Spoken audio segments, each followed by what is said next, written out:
Nongeye kubasuhuza bene data mu izina rya Yesu, nari maze iminsi ntakomeje inyigisho yacu yo gukura mu mwuka, hari ubwo inshingano ziba zabaye nyinshi ariko kandi tuzajya dukomeza uko Imana izajya iduha umwanya. Uyu munsi ndifuza kuvuga ku byiciro by'ubukure.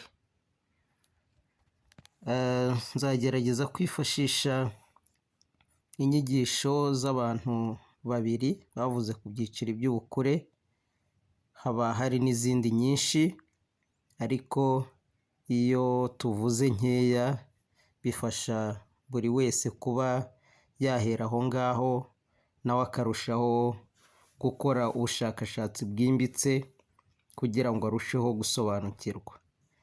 Uwitwa Kenneth Hagin yavuze ku byiciro bitatu by'ubukure bwo mu mwuka. Avuga ubuhinja, avuga ubwana, avuga n'ikigero cy'umuntu mukuru. Uyu mwanya reka tuvuge kuri icyo cyiciro cya mbere cy'ubuhinja.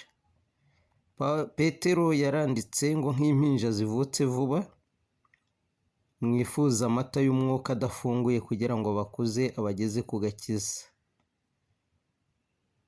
Ubuhinja ni icyiciro cya mbere cy'ubuzima. Ntawe uvuka akuze, umuntu wese avuka ari uruhinja. Niko no kuvuka mu mwuka, ntawe uvuka ari umukristo wuzuye, avuka nabwo ari uruhinja mu mwuka. Icyo gihe rero aba akwiye kwitabwaho n'abandi kuko ntacyo aba ashoboye kwikorera ubwe. Mu itorero usanga ikibazo umuntu avuka ku cyumweru, abantu bagatekerezaho ku wa mbere agomba kuba yakuze. Yakora ikosa abandi bakabona ko yagombye kubaho nk'aho amaze imyaka mu bukristo aho kumufasha. Abakuze bafite inshingano yo kwita ku bana. Impinja nta kintu ziba zishoboye kwikorera uretse kurya nabwo kandi amata. Ariyo mpamvu baba bakeneye ya mata y'umwuka adafunguye, arizo nyigisho z'ibanze zo mu ijambo ry'Imana. Ibiranga uruhinja rero ni ibiki? Icya mbere ni ubuziranenge cyangwa icyo bita innocence mu ndimi z'amahanga. Umwana aba nta yandi mateka afite, ntacyo wamushinja, ntacyo wamurega, aba ari umuziranenge. Dukunze no kubivuga ngo uruhinja, umuziranenge, mu kinyarwanda cyacu turabikoresha. Burya niyo umuntu avutse muri Kristo Yesu, ibyo yaba yarakoze byose aba avutse ubwa kabiri. Nta hashize aba agifite kuko aba abaye icyaremwe gishya.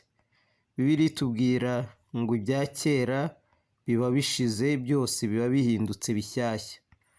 Uko Imana imubona ntiyite ku bya kera yakoze n'uko byaba bimeze kose, niko n'abandi bakristo bakagombye kuba bamubona. Mu gihe umuntu yihannye akakira Kristo, ntawe ukwiye kongera kwita ku mateka ye ya kera, aba agize itangira rishya.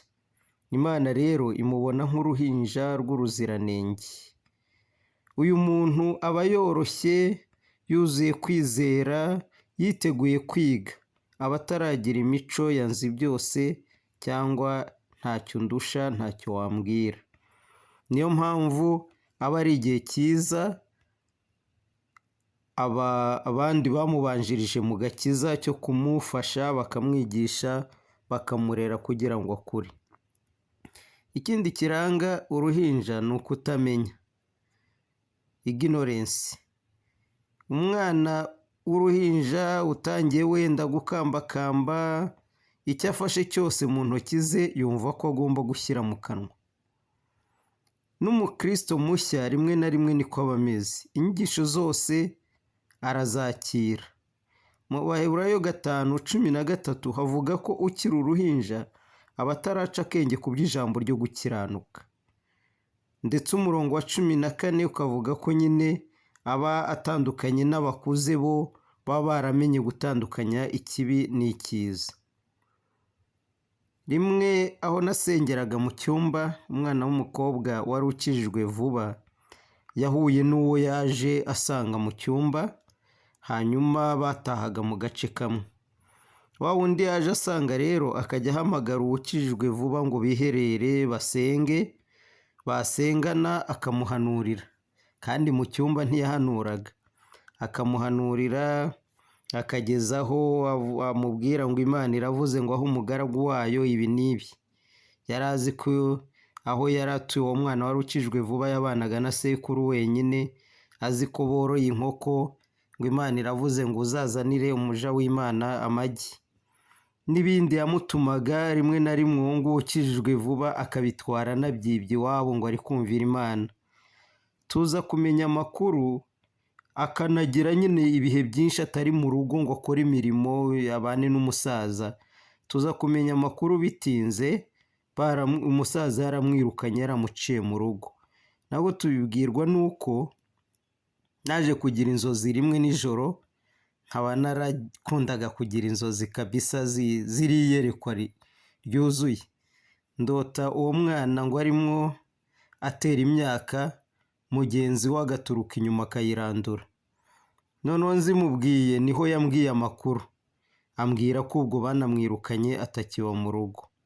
Cyakoze twaje kugenda nyine tujya kuganira n'umusaza, dufasha umwana kwihana asubira mu rugo, undi nawe turamwigisha turamukosora. Ariko icyo nashakaga kuvuga ni uko bigaragara ko nyine uruhinja ibyo yakiriye byose arabyakira. Niko akenshi uba usanga n'ukiri mushya nawe yakira byose. Nk'umuntu ukunze kwakira abakristo bashyashya baza mu itorero, nagiye mpura n'abakristo batandukanye, barimo abafite ibikomere bagiye bakomeretswa n'ababanyuze imbere bavuga ko bavugira Imana, abahanuzi n'iki, ababatse amafaranga, abababwiye ibintu bababeshya, gutyo gutyo. Kandi muri icyo gihe nyine akaba yarabyakiraga kuko ku rugero rwe ataramenya kubitandukanya. Ikindi kiranga uruhinja navuga ko icyo bita irritability, ni nko kuba nakwita kwivumbura cyangwa kudatuza. Umwana w'uruhinja abura amahoro ku buryo bworoshye. Umwana w'uruhinja ashobora kurangazwa ku buryo bworoshye, umukomeretsa ku buryo bworoshye. Umwanditsi yavuze urugero, uyu wanditse witwa Ndikuvuga wanditse igitabo akavuga kuri ibyo byiciro, yatanze urugero rw'abakristo yari afite babaga mu itorero, baranabatijwe mu mwuka bavuga mu ndimi, ariko akaba ari babandi bifuza ko buri munsi umupasiteri ahora mu rugo kubasura, yaba atagezeyo bigahita bibakomeretsa. Ibi byose biba bigaragaza yuko bakiri impinja. We yabise rero ngo yageze aho ngo bibaye akarande, abita ngo ni impinja zishaje, impinja zimaze igihe, old babies. Noneho ngo atangira kubihorera kugira ngo ibyo ari byo byose uko kubarekana ko kube kimwe mu bibatera gukura. Abaheburayo bashobora kuba ariko bari bameze. Bibiliya itwereka ko bari bamaze igihe kirekire ku mata, ariko badakura ngo bagere ku rwego rwo kugaburirwa ibyo kurya bikomeye. N'itorero ry'i Korinto nabo niko bari bameze. Bari barakiriye impano y'ubuntu bw'Imana, ariyo gakiza, bahabwa n'impano zose z'umwuka wera nk'uko Pawulo abivuga, ngo mbashimira Imana yanjye iteka, nishimira ubuntu bwayo mwaherewe muri Yesu Kristo. Agakomeza ati bituma mutagira impano yose mubura. Aho ni mu rwandiko rwa mbere rw'Abakorinto igice cya mbere umurongo wa 4 n'uwa 7. Ariko mu gice cya 3 akababwira ko yabaramije amata kuko bari batarabasha ibyo kurya bikomeye, ngo kuko bakiri aba kamere. Akabereka igisobanura ko ari aba kamere, ngo nuko umwe avuga ko ari uwa Pawulo, undi uwa Polo, undi uwa Kefa. Abakorinto n'imikoreshereze y'izo mpano nyinshi bari bafite ubwayo nayo yari ikibazo. Mu gice cya 14 iyo ababwiye ko Imana atari iy'umuvurungano, ni ikimenyetso ko muri iryo torero harimo umuvurungano ushingiye ku buryo bakoresha impano. Nabyo bishimangira ko ari impinja. Buri wese yashakaga kwinezeza mu munyenga wo mu mpano atitaye ku kubaka abandi. Burya mu mpano haba nk'umunyenga. Iyo uri mu mbaraga z'umwuka, iyo uvuga mu ndimi, n'ikindi cyose urimo wumva urensipire n'umwuka wumva ari umunyenga. Twigeze tuba mu cyumba, hanyuma abantu 5 babatirizwa rimwe mu mwuka. Maze hashira nk'amasaha 4 urubuga ari urwabo bazenguruka, nta kindi turakora mu masengesho. Bavuga ngo araryoshye, Yesu araryoshye, natwe dutangatanga ngo batagwa ku nkuta. Dutaha ibirago twasengeragaho byose byashaje. Ibyo rero biramutse bikomeza gutyo kumara igihe kirekire byaba byerekana kudakura. Ukuze azi aho agomba kwinjoyinga impano, ariko azi n'aho bitari ngombwa. Iki rero ni kimwe mu cyiciro cya mbere cy'ubuhinja. Imana ishaka ko abantu bakura bakagera ku rwego barenga aho ngaho, bakageraho batakirakazwa n'ubusa, bakageraho batakirangazwa n'ubusa, bakageraho akantu ako ari ko kose katabakomeretsa, kandi bakageraho bafite gusobanukirwa.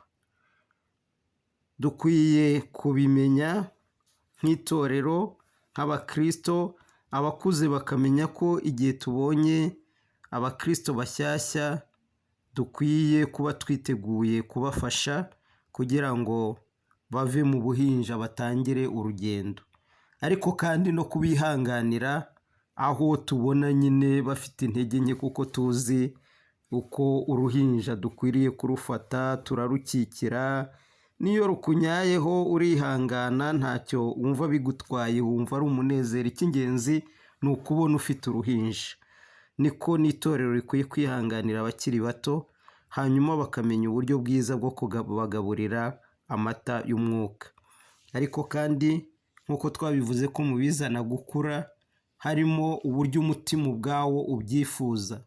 Nanone abari impinja bakwiye kugumana iki kintu cyo kuzirikana ko ari uruhare rwabo kwifuza. Abakristo bahindutse vuba kugira iyi nyota yo kwifuza amata y'umwuka, kugira iyi nyota yo gushaka kwiga ijambo ry'Imana no kwemera kwigishwa, kugira ngo nabo bakure. Imana iduhe umugisha. Tuzakomeza tuvuga ku bindi byiciri bikurikiyeho. Amen.